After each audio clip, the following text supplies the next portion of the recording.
Hi, everyone. Thank you for stopping by Angie's Cozy Corner.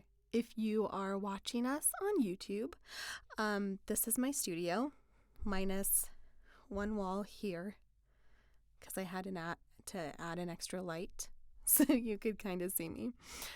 So anyway, I'm sorry that I haven't posted in a while. January was a pretty busy month for me. I was working on a new commercial demo. And we also had to get all of our pipes replaced in our house, so it was pretty busy. I thought for my very first episode back, and it also being a week after Valentine's Day, that we would read a love poem. And who else knows love better than Edgar Allan Poe?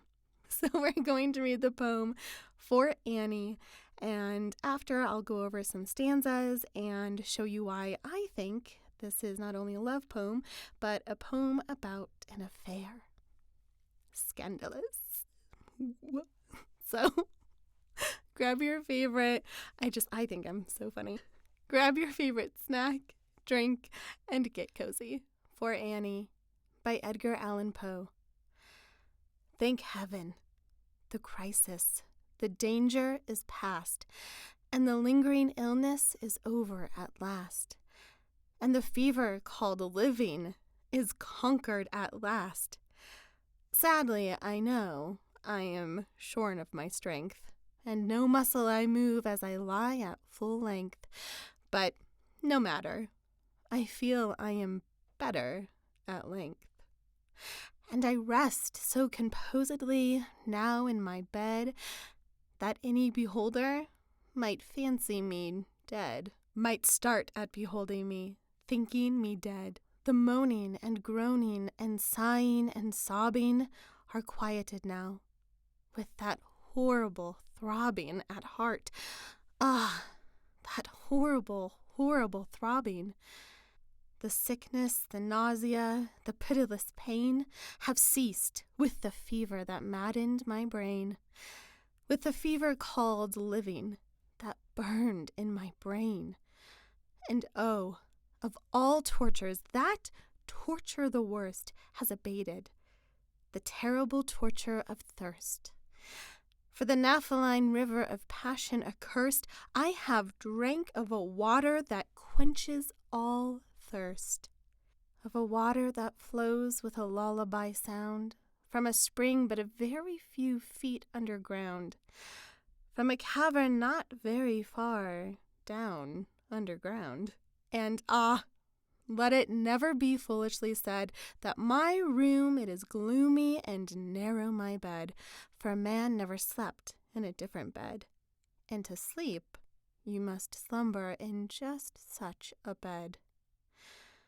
My tantalized spirit here blandly reposes, forgetting or never regretting its roses, its old agitations of myrtles and roses.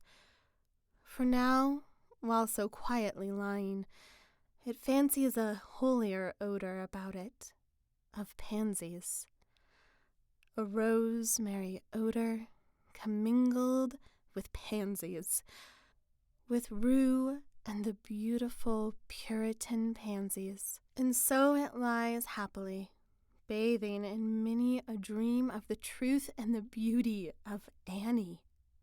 Drowned in a bath of the tresses of Annie, she tenderly kissed me, she fondly caressed, and then I fell gently to sleep on her breast, deeply to sleep from the heaven of her breast. When the light was extinguished, she covered me warm, and she prayed to the angels to keep me from harm, to the queen of the angels to shield me from harm. And I lie so composedly now in my bed, knowing her love, that you fancy me dead. And I rest so contentedly now in my bed, with her love at my breast, that you fancy me dead. That you shudder to look at me, thinking me dead. But my heart, it is brighter than all of the many stars in the sky, for it sparkles with Annie, It glows with the light of the love of my Annie, with the thought of the light of the eyes of my Annie.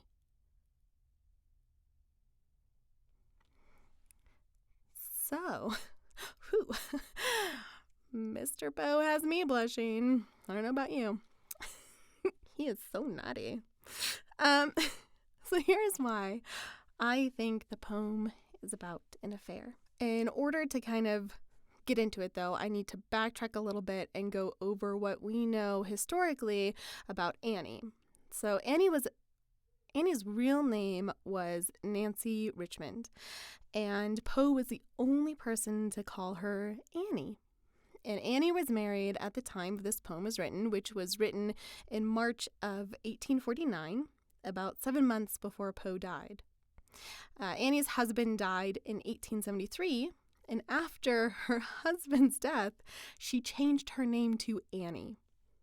So, I'm just saying, she didn't honor her husband's death, and instead she honored Poe. So, it seems to me that she loved Poe. I also want to point out that not only did Poe write this poem in March, he also sent it to Annie. So that's a love poem. Okay, so now let's go over some of the stanzas. And scrolling back up to the top. I'm not going to go over all of them. I'm just going to go over the ones that I think are particularly juicy. And to quote Lizzo, there's some juice. So, I know that's not it. I know that's not the real lyric. Don't yell at me. I know it. Okay, anyway. I just think I'm so funny. Okay, so starting at the top. The second stanza of Sadly I Know, I am shorn of my strength, and no muscle I move as I lie at full length, but no matter, I feel I am better at length. I interpret that as he is tired from all of the lovemaking, and he is also fully satisfied. I kind of get a kick out of the also he lies at full length, and he's also better at full length. I think there's kind of a couple meanings for that. I'll leave that to you to decide. So another one that really stands out to me is when he talks about the moaning and groaning and sighing and sobbing are quieted now. I take that as he's referring to his past loneliness and depression. And skipping down here, and he kind of, continues to talk about it and how he had the fever of living, which we all know, Poe did not have an easy go of it. So then also, when we get down to the stanza of, and oh, of all tortures, that torture the worst has abated, the terrible torture of thirst for the Naphthaline river of passion accursed. I have drank of a water that quenches all thirst. So for me, I looked up the word Naphthaline, and around 1820, it was discovered, and it was a repelling odor that later became mothballs. So for me, and also the word passion in the next sentence is capitalized, which I think that gives it an even more significance because it's the second word in the sentence. It's not the first, it's the second word in the sentence. So my interpretation, and of course he says that his passion cursed, so he references that his passion is cursed. So my interpretation is he's gotten so long without love or even sex that it was as if he was a repellent for it. And now the curse has been broken and he can drink from the river. And this particular river is quite satisfying. So yeah, and we will continue. We're going to skip down to the stanza of my tantalized spirit here blandly reposes. So tantalized is, the meaning is to excite the senses or desires. So his spirit has had some desires as of recently. And now he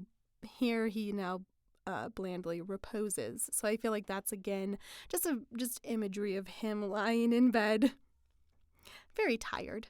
I feel like it's been a long day. So now, just kind of skipping down, when he talks about the odors, the line with Rue and the beautiful Puritan pansies. Rue is regret, so he's kind of sitting here with all these past regrets, but then this smell of beautiful Puritan pansies, and that can be taken as maybe like pure pansies, but also, I don't know, maybe Nancy was a Puritan. Don't know. Kind of want to do some more research on that. So, skipping down, I think another thing that points towards them being together in an intimate way is this line, which is drowned in a bath of the tresses of Annie.